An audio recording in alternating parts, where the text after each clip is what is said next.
Tiene la palabra el diputado Amarilla.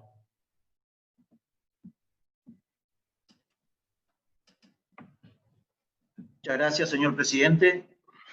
En primer lugar, adhiero a las expresiones de varios señores diputados que hablaron sobre el reinicio de la actividad legislativa y adoptando este método que es en forma online o en forma mixta, ya que los presidentes de los bloques están allí en el recinto. En segundo lugar, señor presidente, quiero manifestar de que esta Cámara se está movilizando ante un pedido concreto efectuado por el gobernador de la provincia, que necesita de este instrumento que es la prórroga de las leyes de emergencia. Yo, en primer lugar, señor presidente, quiero decir de que, habiéndose retomado la actividad legislativa, me gustaría que se ponga el mismo empeño para tratar de aquí en adelante las iniciativas que surjan de los integrantes de esta Cámara. Me parece que eso es fundamental. Y más en época de emergencia, no solo emergencia sanitaria, sino que ahora, con la prórroga que seguramente esta Cámara va a establecer a partir de hoy, con más de los 2/3 de los integrantes de esta Cámara.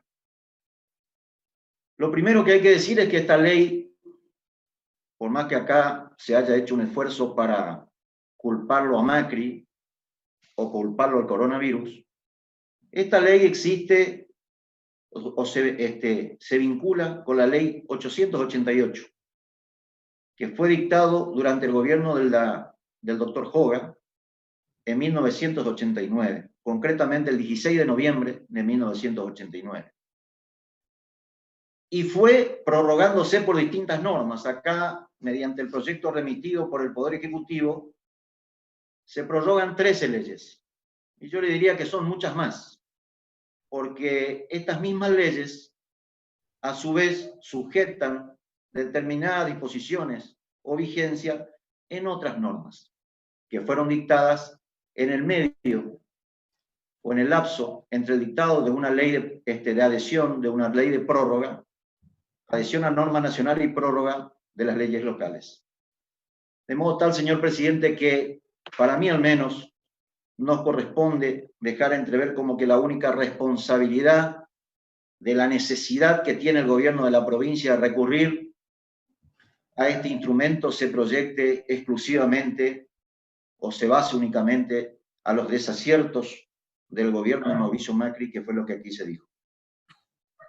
Yo sintéticamente, señor presidente, me veo en la obligación de explicar y en algunos casos citar textualmente algunas leyes, la disposición de algunas leyes que aquí hoy seguramente se va a votar favorablemente su prórroga. En primer lugar, lo que hay que decir es que a partir de ahora y hasta diciembre se está resolviendo la inembargabilidad de todos los fondos públicos. Y esto se proyecta también con que el Poder Ejecutivo, conforme a la ley 1296, que hoy estamos sancionando su prórroga, el Ejecutivo podrá afectar en garantía los fondos provenientes del régimen de coparticipación federal de impuestos y todo otro régimen coparticipable y o fondos específicos y realizar las modificaciones presupuestarias pertinentes. Por la ley antes mencionada también, el Poder Ejecutivo establecerá mecanismos para la determinación del importe de los pasivos del Estado provincial en orden a su consolidación. Y acá sí, señor presidente, con esta ley, acá hay una renuncia expresa de la potestad del Poder Legislativo, porque justamente cuando se tratan de acreencias o se trata de pasivos provinciales, el Poder Legislativo no puede estar ausente.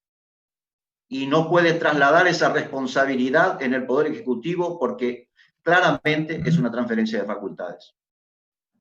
Se autoriza también, por la misma norma, al Poder Ejecutivo a emitir bonos de cancelación de deuda, pudiendo afectar en garantía recursos, fondos, títulos y acciones de cualquier naturaleza. Asimismo, se autoriza al Poder Ejecutivo, en la medida que sea conveniente, a proceder a la venta de activos y acciones de cualquier naturaleza.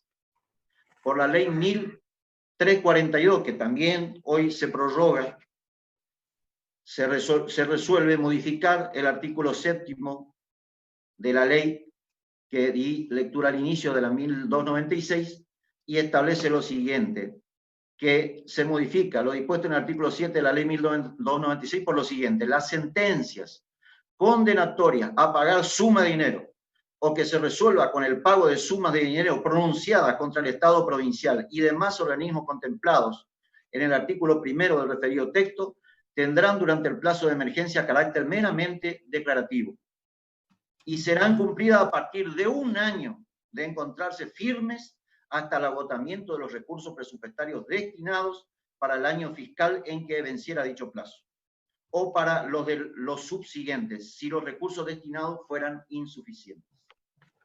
Por la ley antes mencionada, la 1342, se establece que dentro de la emergencia económica quedarán comprendidos los pagos de los honorarios profesionales que deban ser abonados por el Estado provincial y o municipal y o comisiones de fomentos adheridos. También por esta norma que hoy se prorroga, se autoriza al Poder Ejecutivo a realizar las operaciones de financiamiento para atender requerimientos y o desequilibrios transitorios del Tesoro Provincial conforme las condiciones existentes en el mercado en cuanto a tasas, intereses, garantías, instrumentos financieros y demás requisitos, como también a subsidiar tasas de interés por préstamos provenientes de bancos y organismos oficiales o con participación estatal, con destino principalmente a actividades productivas y o sectores de trabajadores. Así también podrá compensar deudas y créditos. Esto también claramente es una cesión de facultades del Poder Legislativo a favor del Poder Ejecutivo. Por la ley 1472, dictado en el año 2005, que también hoy se prorroga, se suspende en todo el territorio de la provincia de Formosa, en el estado en que se encuentran los procesos de ejecución de sentencias que tengan por objeto de cobro sumas de dinero contra el Estado provincial, administración pública centralizada y descentralizada, entidades autárquicas, empresas del Estado, sociedades del Estado, sociedades con participación estatal mayoritaria y todo otro ente en el que el Estado provincial o sus órganos descentralizados tengan participación total o mayoritaria en el capital o en la formación de las decisiones mayoritarias. Asimismo, se suspende la ejecución de sentencias que condenan al pago de suma de dinero dictada contra el Estado provincial y los demás organismos mencionados precedentemente. Por supuesto que son mucho más, pero yo he tratado de tomar 7 casos puntuales en el que queda muy claro la afectación que tiene esta delegación de facultades. Es mucho más que la caja, como decía el diputado propinante. Es mucho más que eso. Hay atribuciones concretas en este delicado equilibrio que tiene que haber entre los poderes que quedan seriamente afectados. Entonces, señor presidente, la primera conclusión de este sinnúmero de facultades, la primera conclusión que uno puede sacar es que se trata lisa y llanamente de una transferencia fabulosa de facultades que acumula el Poder Ejecutivo en detrimento del Poder Legislativo y además también con esta coraza legal con el que se protege para el cumplimiento de sus obligaciones el Estado, lo hace también en detrimento de los particulares. Porque puede decidir, por ejemplo, hablando de caja, a quién pagar, cuándo pagar y cómo pagar. Y obviamente eso no es un Estado previsible ni normal, señor presidente, porque desde el vamos acarrea inseguridad jurídica. Y además de todo eso, y coincido con el diputado propinante que dijo que hay río de tinta respecto de la delegación de facultades, lo cierto, y hay que decirlo, es que la Constitución Nacional, en su artículo 29 y 76, prohíbe la delegación de facultades del Congreso al Poder Ejecutivo Nacional y de las legislaturas provinciales a sus respectivos gobernadores de provincia. Así también, en el mismo sentido, se pronuncia el artículo 121 de la Constitución Provincial. Si uno llega a contar, señor presidente, el tiempo transcurrido, que ya son 30 años, se van a cumplir 31 años con esta prórroga en el mes de noviembre, podemos decir, señor presidente, que hay hijos de la emergencia, y ahora son padres y madres también de la emergencia.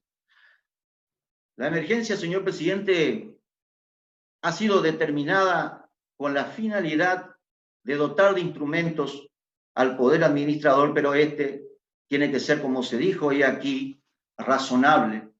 Y esto no es razonable, señor presidente, porque lo razonable está ligado directamente a lo transitorio. Está ligado al lapso de duración más o menos razonable. Y es contrario a lo permanente.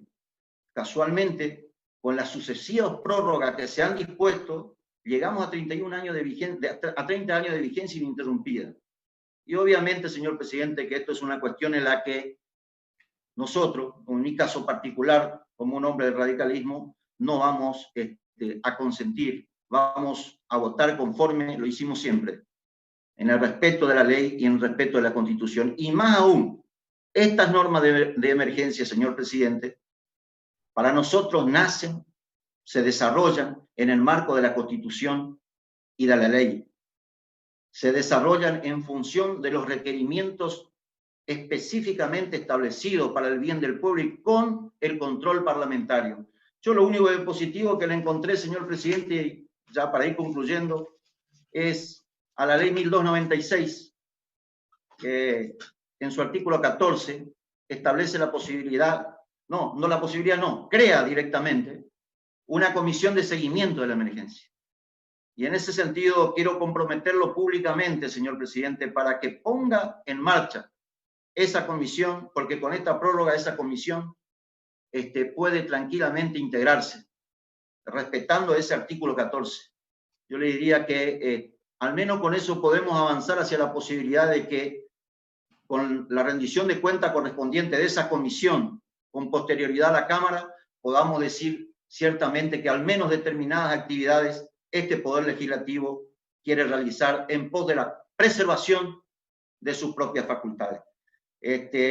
Cuesta, señor presidente. Yo escuché al diputado propinante decir que esto se necesita para rápidamente, con mucha eficacia, resolver determinados problemas.